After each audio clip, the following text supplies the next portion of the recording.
today we are talking about Pimmit Hills, which is a neighborhood in Falls Church, Virginia.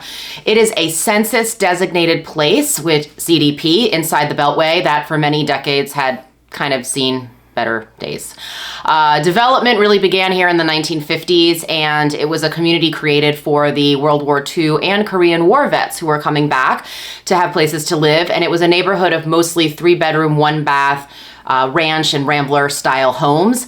After several decades though, Pimmit Hills kind of fell into some disrepair, and it didn't look like the fancy spruced up neighborhood that it once was. So we're going to talk about how it got from where it started, where it went, and where it is now, which is a community of $1 to $2 million homes, all within the last 70 years. So I am Melissa Tysons, DC Real Estate Mama. I'm Michael. He's DC Metro Lifestyle, in case anybody cares. That's like our thing. So today we're going to do Pimmit Hills. All right, so let's actually start this time with real estate. So about 10 years ago, when Pimmit Hills was in that time period where it had really sort of, like I said, seen better days, parts of it were dilapidated and run down. It just, it was kind of no joke there.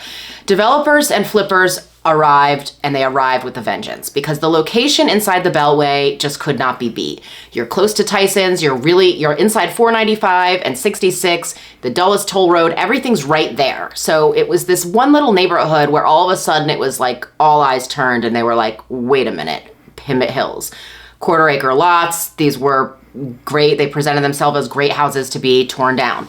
And so there have been a lot of redevelopment flips and things like that there. There are a lot of houses that maybe seem hugely overgrown for the lot that they're on. And when prices kind of first surpassed $1 million, people were stunned. Now they're getting close to $2 million. Yeah.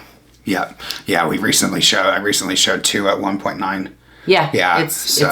It's wild how crazy it is there. So, but not all of the development is created equal. So talk about that. Yeah. And so, really paying attention to the finishes and the craftsmanship that in these houses is really going to be the best way to select the right home.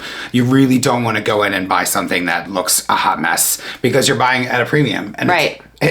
So when you're buying at a premium, you really want something to look great. You want it to last. You don't want to be chasing the builder down. So, ultimately, those are the keys to picking the right home. In most cases, the craftsmanship is obvious. So really pay attention to that. That's one of the things that we do as we go through the house, and we'll actually be paying attention to those things and tell you. Right. And we'll just say, hey, this is a really bad job. Let's move. Yeah. So. I just tell people is a crooked backsplash a problem or crooked trim? No, but if they can't get something right that's so obvious and in your face, what else have they done behind the walls that we can't see? Yeah, and then really ultimately it comes to what we can see as well. Many of these builders don't consult with designers, and so you can really see, and there's the last one I was in, there was 4 different types of metals in the kitchen. They picked the lowest quality stuff. It looked like they picked everything that was on the clearance section. It was just hodgepodge together. So these are things that you want to pay attention to, because when something looks thoughtfully designed, you can tell that a builder said, hey, I'm going to reach out to a designer and have them come in and actually pick the finishes, because maybe this just isn't my forte. So that's something that we really like to pay attention to. And if you're paying over $1 million for a home, the developers really need to understand that finishes are important, and all those selections are really going to reflect the house and what people feel about the price point. Even though I kind of love that, it's okay, wait, we have to leave the house. But that's how I got my A Man Was Here series on Instagram. Yeah. Because what you're saying is accurate, is that they're not bringing in a designer or somebody who has the eye for this to make sure that they're not making these wild choices. Yeah, if you're doing $100,000 to $150,000 kitchen and it looks like nobody even consulted with each other when they picked out something, it's so obvious, and that's an immediate turnoff for people. But also on the flip side, we've actually seen a lot of really gorgeous homes in there that were done with designers, and they are worth the price tag, and it's such a stark contrast. And so, and many of these homes are really attractive to people because you can get the home of your dreams, but you're not having to deal with the Arlington and McLean price tags. Right. All right. So a note about the pricing. So Pimmit Hills is going to have the widest variety of pricing that you'll see. And that's because there still are going to be those ranch and rambler homes, and you probably would find them in the $500,000 or $600,000. But then you are going to see the houses that have been flipped or torn down essentially, right? And then completely redone. And those prices, like they skyrocketed pretty quickly. Like they were at $1 million, and then they were sort of creeping up into the low 1 millions. And now you're seeing some that are close to 2 million, like I said, and above. So it really just depends on the house and the location and the lot, but you're going to see a pretty wide variety of prices. There are townhomes in Pimmit Hills. There's not a lot. There's a couple communities. The townhomes that are there were built in the 1990s, and their prices run from the 700s to the 900,000s. And then there is the new community that's coming by the EYA builders, Eek and Youngentag, but they just go by EYA. Their homes are doing townhome community right on Route 7, and they are in the 1 million plus range. So like 1 to 1.4, 1.5 in there. Yeah, and they're one of the really only respectable builders in this area. Yeah, like track builders. Yep. So, and we have a couple fun facts about Pimmit Hills. So, also talked about this in our Falls Church video, but so 2 things. Locally, there's a lot of shade thrown at Pimmit Hills, right? So there's a lot of people that just think it's like horrible neighborhood, whatever it might be, and they're just shocked that all these houses and all these builders are coming there and that people are paying these prices. But again, real estate is location, location, location, and Pimmit Hills has this great location that's just unbeatable by so many other areas. Yeah, and we'll also talk about the commuting times. I mean, that's one of the biggest reasons why people are moving in there. Right. The other fun fact is that in the show My Name is Earl, the creator of the show named the trailer park that the show took place in as the Pimmit Hills Trailer Park because he actually grew up here. That's a really fun fact. Yep. All right, so now we're going to talk about commuting and transportation. So Pimmit Hills, in my opinion, is one of the best areas to live in Northern Virginia if you have to commute, especially if you have multiple people in a household that are commuting, even if it's just a partial commute during the week, because you're working from home for certain days. So it's centrally located to all the major arteries into DC, Tysons, Arlington, and Alexandria. So, commuting is made even easier because Pimmit Hills is located right off Route 7 exit on 66, which in the mornings to DC is Easy Pass or HOV, which is amazing. So, and on the way home, it's the same thing. So that makes things really easy to, shorten your commute. And during off-peak hours, the drive is only about 15 to 20 minutes into the city. Sometimes it's a little more in the 15-minute range, but, it's also only a 5-minute drive to the Easy Pass lanes, HOV lanes, over off of 495 to 267 to the Dulles Toll Road. So it just makes it such an easy commute. I mean, it's amazing. So the closest metro station is the West Falls Church Station, which is about a 5-minute drive. If you don't feel like driving to the metro station, then you can actually take the 703 bus to the metro station directly from Pimmit Hills, which is pretty awesome. 703 for the area code? Yeah. I don't know. I didn't look into it any deeper. That's so funny. Yeah. I was like, I saw that and I was like, I just assumed that's what it was for. Yeah. So, you can also catch any of the bus stops that are along Pimmit Drive as well. So if you want to take the bus to other areas. And so, what's really awesome is that WMATA, our Metro Transit Authority, actually has a site where you can actually plan your route. And so you can plug everything in and figure out where all the bus stops are that are closest to your new house.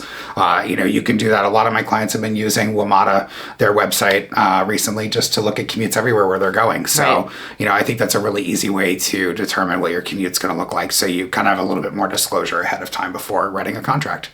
So let's talk food and grocery stores. So in Pimmit Hills, there's Whole Foods and Trader Joe's, which are 2 of our favorite grocery stores in the area. But if those really aren't your choice for grocery stores, then you can head over to Giant or Harris Teeter over on the other side of 66. It's like a 5 to 7 minute drive. It's super easy. As for restaurants, Pimmit Hills has such an amazing selection of restaurants.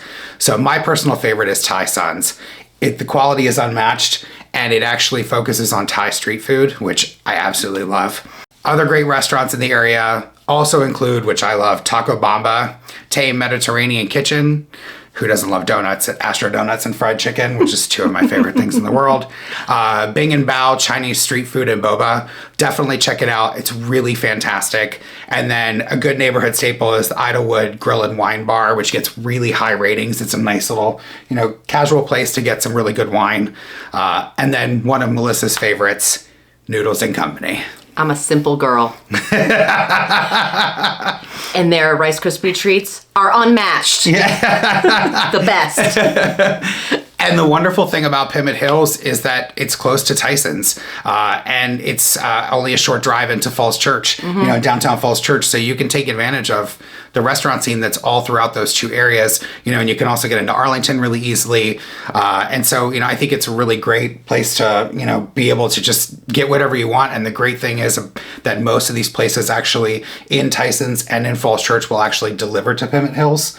And so that makes it even easier if you don't feel like going out, but you can still get an even wider selection using one of the third-party apps or their own private delivery. Cool. Yeah, it's really cool.